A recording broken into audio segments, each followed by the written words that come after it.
Hi everyone! Welcome to week 3 of summer school. It's Monday and we're going to read another chapter from the Dactyl Hill Squad. This is actually this is on your week 2 schedule, but it is week 3. Let's think a little bit about some things from last week.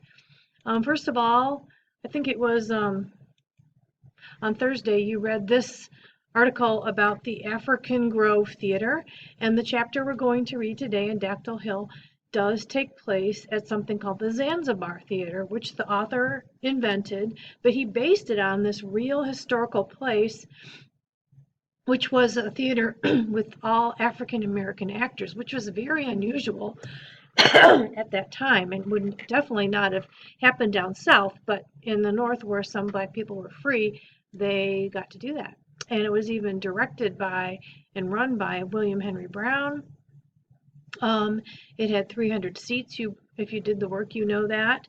They did all types of plays, from Shakespeare, which is pretty fancy, and to pantomime, which is where you act without talking, or comedy even. And there were two very famous black actors, James Hewlett and Ira Aldridge, that came out of that theater. So it's a real true thing. And that's what historical fiction writers do a lot. They weave in or put in parts of real history into their books, although the main story is made up. For example, Magdalene and Flying on Dinosaurs and all the kids and all that, they're made up people.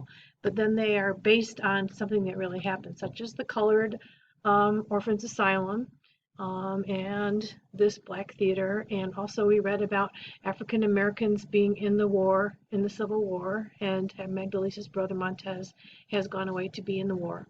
All right, so today, just to let you know, we are doing this is our only, oh, what happened to my, guess it went away. Sorry about that. My,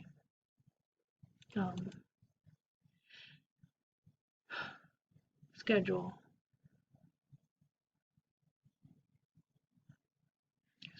Hi everyone, welcome to week 3 of summer school. Today is Monday and we're going to read a chapter from the Dactyl Hill Squad. Even though it is week 3, your assignment is on the week 2 page here, which is do the reading warm-up, the orphan trains, watch the video of me reading the book, which is what you're doing now, and then do the guided reading and journal writing for chapter 4. And that's your assignment today. Okay, before we get started, I wanted to remind you about a paper you read last week on Thursday, which is about the African Grove Theater. And historical fiction, which is what this book is a type of historical fiction, often takes real life events from history and puts them into the story. Now, this is a made-up story, obviously. It's got flying dinosaurs and other things that are not real, but they do put real things in it as part of the story. And so that's what the author did. He based the Zanzibar Theater on this African Grove Theater, which was a real thing. And it was run by black people, and all the actors were black, and that was very unusual back then. Certainly wouldn't have happened in the South, where all the black people were slaves, but up north there were free blacks, and sometimes they happened to be able to do cool things like this. And it was run by this guy, William Henry Brown. He was black. And they did all kinds of different plays, including pantomime and comedy. Pantomime is where you act without talking, like mimes, and Shakespeare. And their two most famous actors were Ira Aldridge and James Hewlett. So see if you hear about them in the story today. Okay. All right. Another thing that we need to think about before we start reading is what happened in the last couple chapters. I don't know if you remember this, but Mrs. Von Marsh, had a gram. Gram is what they call letters that was addressed to Magdalene, and she wouldn't let her have it because Magdalene would not answer to that fake name that she keeps calling her. She wants to be called by her real name, not Margaret Rochford. So she was being stubborn and she didn't get her letter, but she dearly wants to see what's in that letter. Okay, so that's one thing. The other thing is, at the end of last chapter, they had gotten stopped by that magistrate, Mr. Riker, who was kind of mean, but he let them go when he found out they were going to the theater. I wonder why. So now they're at that theater that's based on the African Grove Theater, and they're going to watch the play with the black actors. And it's a Shakespeare play, so they're going to talk kind of funny. Oh, we should look at our questions. I'll open that up while I'm reading, because I know it takes a while. I forgot to do that. So anyway, I'm going to start over. Howdy everyone, welcome to week 3 of summer school. It's Monday and today we're going to read another chapter in the Dactyl Hill Squad. Yay! This assignment's actually on your week 2 grid because we are going Tuesday to Tuesday, but we are technically in week 3. Let's look at that grid.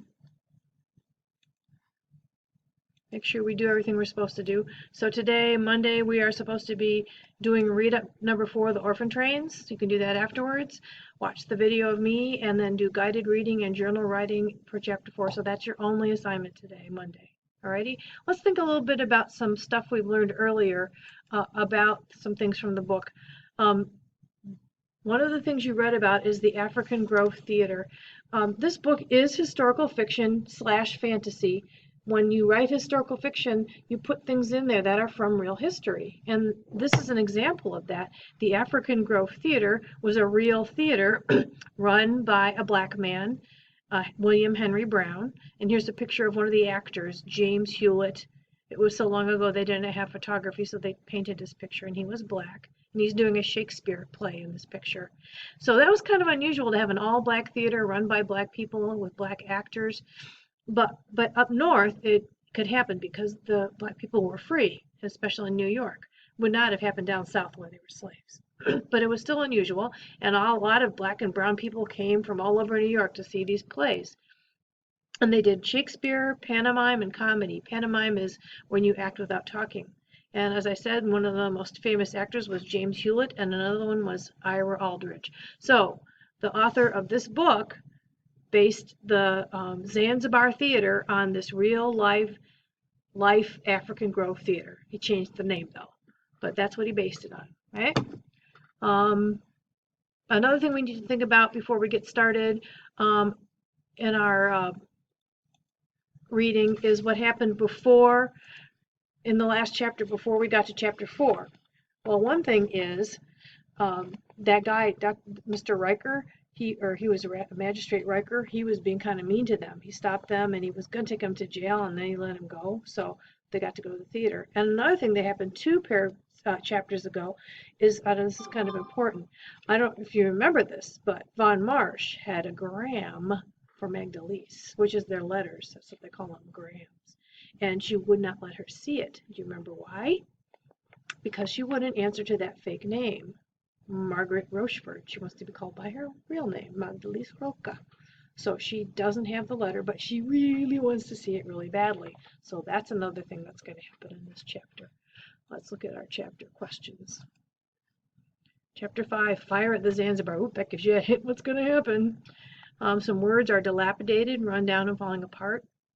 Conscripted, to be enlisted in the armed forces without choice. Backlash, a strong public reaction to an event, law, or policy. This is Tuesday, the one I want. Howdy, howdy, welcome to week 3 of summer school. It's Monday and the 20th of July, and today we're going to read another chapter in the Dactyl Hill Squad. Let's look at what we're supposed to be doing today to make sure we're doing the right thing. Always follow this guideline, that's why I gave it to you. So, Monday, 7:20, do the reading warm-up, which is orphan trains. You can do that later. Watch the video of me reading, you're doing that now, and then complete the guided reading and journal writing for chapter 4. That's all you've got to do today. All right, before we get started on this reading, I want to talk to you a little bit about this book's being historical fiction. Historical fiction means they take real things from real history and put them into the book, along with the story.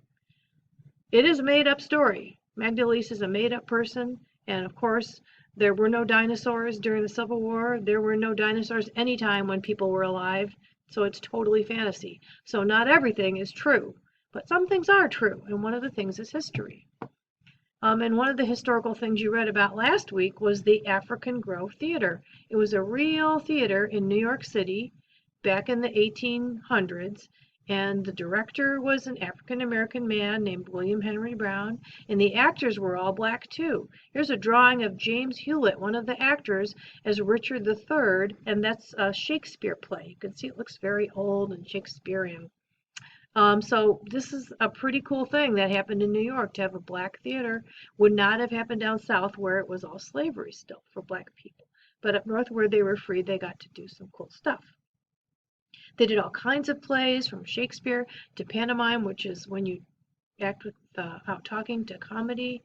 And there's those two famous actors, James Hewlett and Ira Aldridge. Those were famous actors back then. Okay, I also want to go back a little bit and think about some things that happened previously before we start our reading. First of all, 2 chapters ago, Von Marsh, if you remember, had a gram in her purse. She had a bunch of grams, which are letters, and she did not give the gram to Magdalise that belonged to her. Do you remember why? It's because Magdalise would not answer to that fake name, Margaret Rochford, that Von Marsh is trying to make her become more American and not have a Spanish name. So, and Magdalise does not want to be called that name. So therefore she did not get her letter. So that was really annoying to her. She wants that letter. And then in the last chapter, right before the end, I don't know if you remember this, there was that guy, Magistrate Riker, and he was pretty mean, and he was almost going to put them in jail, and then he let them go to the theater. We don't know why he changed his mind like that. Anyways, okay, never mind, go. So they're at the theater now. They're going to have some adventures at the theater. Let's see what our questions are. This chapter is called A Letter from the Front, and it is on page 24. And the vocabulary is seethed, to be filled with intense but unexpressed anger. A thespian is an actor or an actress. Undaunted means not discouraged. You just keep going. You don't let anything stop you. The rafters are those kind of boards above your head that you can see in some barns and buildings. Usually they're hidden by the ceiling, but sometimes you can see them in a barn. Illiterate means unable to read or write, and PVT is short for private, a rank in the Army. We want to find out who is Halsey Cronk. How is Cymbeline Cronk related to Halsey? Where does Magdalise find Two-Step in the theater? Why does Magdalise snatch Miss Von Marsh's purse? Oh, I bet you can guess from what I just told you. Why did Private Tennessee Summers write to Magdalise? Why does everyone in the theater start screaming and stampeding out the theater? And then your journal questions are, what does Magdalise think when she reads the news about her brother? Write 2 to 3 sentences about a time when you were sad or frustrated to be far away from someone important to you. Those are your journal questions. All right, we're going to start reading now. We are on page 24, chapter 4, A Letter from the Front. Henrietta Von Marsh still had the gram. She had the gram, and she was holding it hostage in her ridiculous little purse. Magdalise seethed. She's angry inside. Around her the theater crowd guffawed and cackled as 3 micro-raptors that had been adorned with flowers and fruits cavorted in ridiculous circles across the stage. In their midst, Halsey Cronk stood with his arms outstretched, makeup glistening with sweat, face scrunched into a mask of despair. He wore fake fangs, and 2 cardboard horns poked out of slicked down hair. Just 20 years old, the young thespian had already made a worldwide name for himself, so there's some clues here what he is. Thespian, as you know from vocab, means an actor, and also he's pretty dressed up, isn't he? He's got fake fangs, he's got makeup on, and he's up on the stage, so he's an actor. The black newspaper said he was the next James Hewlett or Ira Aldridge. Oh, those are those real-life people from our reading. White newspapers mocked him for doing Shakespeare in a Negro styling, but that just made him more infamous and in demand. He's even more popular because they're teasing him. Prospero does nap in the afternoon time, and then ye can brain him. That's him acting. Aye, brain him, someone shouted from the crowd. The room erupted with laughter again. Halsey continued, undaunted. After stealing his magic books, or perhaps you may drag your dagger across his heart. This is the Shakespeare play. Henrietta von Marsch stood a few people over and back from Magdalise, looking very pale and uncomfortable in the sweaty crowd. Remember I told you most of the people that came there were black and brown. You know how some people just aren't comfortable if they're not with their own people? A little racist, isn't it? She clutched her purse tightly against her chest and seemed to be holding her breath. Remember first to possess his books, for without them he is but a sot, Halsey Crunk declared from the stage. Magdalise had spent the first 20 minutes of the play trying to get rid of the creepy sensation that Magistrate Riker was still glaring at her from somewhere in the shadows. He might have come in there. The only thing that distracted her was the rising frustration that someone had tried to reach her gram and she had no idea what the message was. Had to try to reach her via gram. Via means through. So someone's trying to get to her from a letter and she had no idea what the message was. Sorry about that. If she could get that purse away from Von Marsch, there'd be no way the matron would be able to follow her through the masses of people. Sneak away through the crowd. Magdalise inched closer, trying not to look too obvious. I know what her plan is. Cymbeline Crunk spun on stage in a swirly dress with butterfly wings strapped to her back. The colorful micro-raptors squawked and darted out of her way. "Ah," Cymbeline announced, "this plot I will tell my master, Prospero." The audience hissed at her character, Ariel's treachery. Cymbeline was 2 years younger than her brother, and Magdalise thought she was the most beautiful person in the whole world. Her dark skin always seemed to glow on the stage lights, like it was streaked with stardust, and she wore her thick hair in 2 magnificent globes on either side of her head. Globes means like buns. So obviously this woman is an actor, it's a woman, and it sounds like she's the sister of Halsey. That's Cymbeline, number 2. Magdalise peeled her eyes away from the stage and squeezed through the crowd toward Von Marsch. Amaya stood in front of her beside little Sabine, both of them enraptured by the ruckus on stage. That means all caught up. Mapper was nearby, hunched over some scrap of paper and fiddling with his glasses, ignoring the play entirely. But where was Two-Step?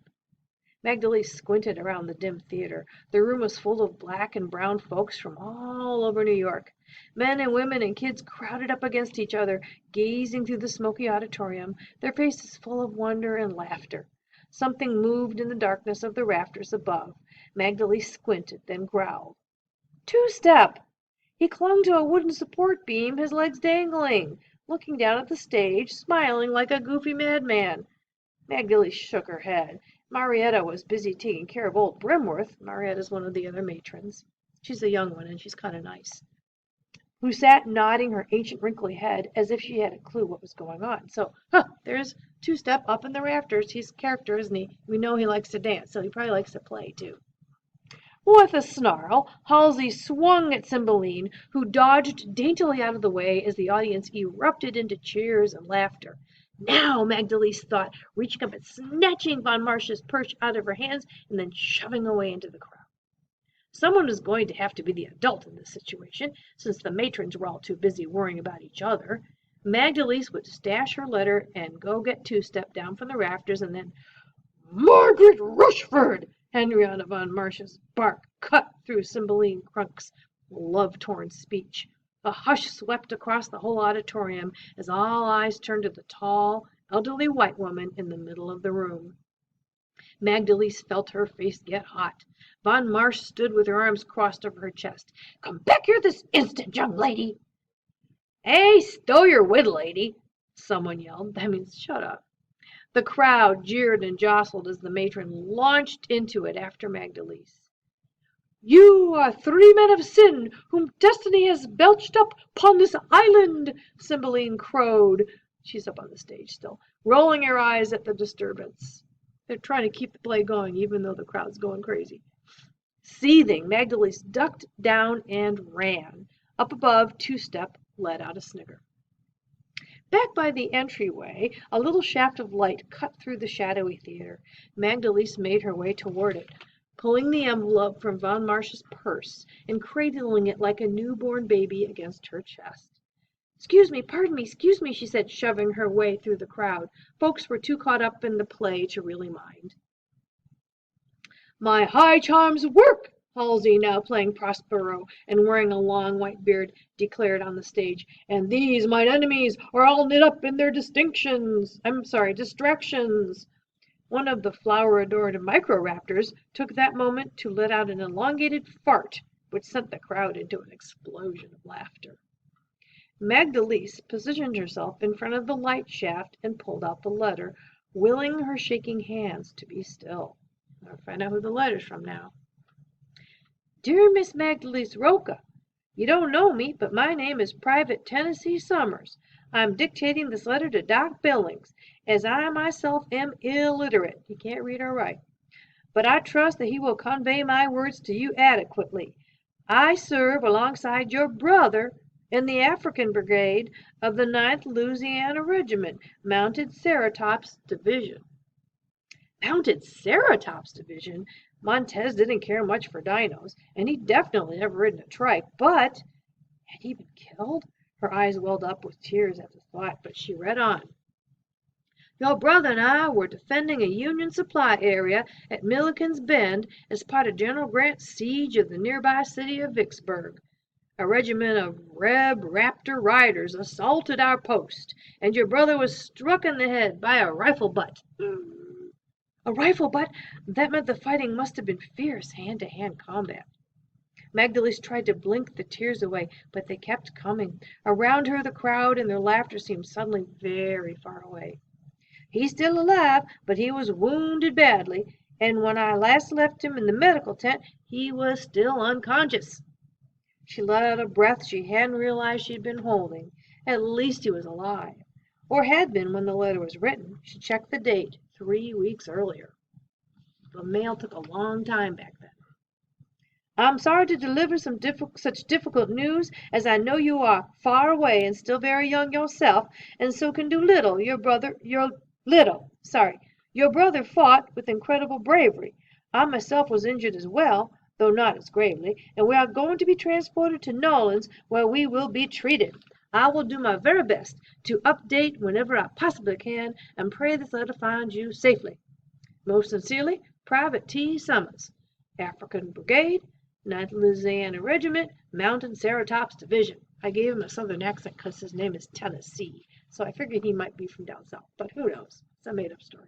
But the part that's not made up is they talk about General Grant and the siege of Vicksburg. That's a real battle from the Civil War. So he wrote that in. Magdalise lowered the letter and wiped her eyes. She placed it carefully inside the envelope and tucked the envelope inside her satchel. Slowly, the information seeped into her mind and became truth. Her brother had been assigned to a dino-riding division of the U.S. Army. He'd been ambushed. That alone was hard enough to wrap her head around. He was wounded, but he wasn't dead. Not yet. He was alive. He needed her. She closed her eyes and took a deep, ragged breath. Montez needed her, and she was a million miles away. But really, what could she do anyway? She wasn't a nurse, although she'd gotten more than enough experience helping the matrons tape up the other kids' scrapes and bruises. But she was the only family Montez had, and now he was alone and wounded, dying maybe, and she had to get to him somehow.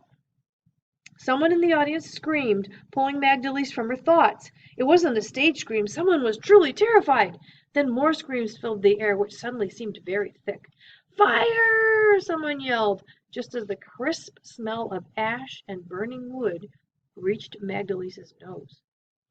Fire! The whole world seemed to scream at once, a sudden deafening roar of terror. Up on stage the actors stood frozen, staring at a flickering light that emanated from a far corner of the theater as the feathered micro-raptors shrieked and scattered. The kids, Magdalise thought, they'll be trampled or burned alive. With a roar, the trickle of fleeing theater-goers suddenly became a stampede. An impenetrable, that means you can't get through, tangled mass swept toward Magdalise, flushed around her, and nearly toppled her as she stumbled along with them out into the muggy Manhattan night. I wonder what will happen next. Okay, tomorrow, Tuesday, the 21st, you're going to get a new packet, and there'll be some more questions for the next 4 chapters. And we will read chapter 5 tomorrow, Tuesday. See you then. Bye.